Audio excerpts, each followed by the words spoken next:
Bonjour à tous, aujourd'hui une séance de grammaire sur les propositions. Pour cela, tu auras besoin d'imprimer la fiche que j'ai mise en téléchargement.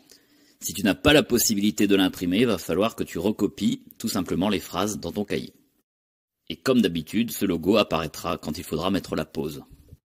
Tout d'abord, qu'est-ce qu'une proposition? À ne pas confondre avec une préposition. Il n'y a qu'une lettre qui change, mais ce n'est pas la même chose. Une proposition, c'est tout simplement un morceau de phrase dans lequel se trouve un verbe conjugué. Si on regarde la phrase suivante, on remarque qu'il y a deux verbes conjugués, ce qui signifie qu'on peut couper cette phrase en deux morceaux. Lilou aime le poulet rôti, première proposition. Elle en mange souvent, deuxième proposition.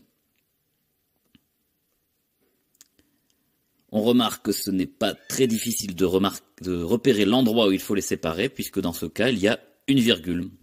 Ou parfois, ça peut être aussi deux points ou un signe de ponctuation autre que le point. Dans ce cas, on va dire que les propositions sont juxtaposées.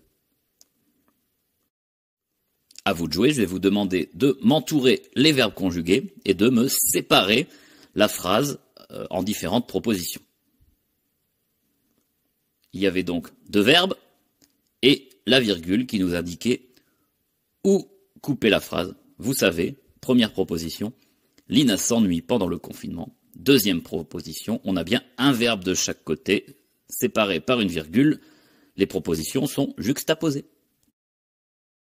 Un cas un peu plus difficile, cette fois il n'y a pas de virgule. Pour indiquer où couper, je vous laisse réfléchir tout seul. Il y avait donc, encore une fois, deux verbes et l'idéal était de couper sur le mot « car ». Loïc est content, premier morceau. Car Lens remonte en Ligue 1, deuxième morceau.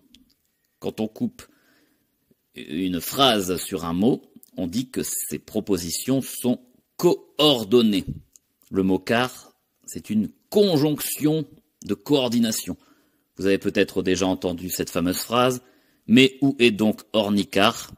C'est un moyen de retenir toutes les conjonctions de coordination qui existent.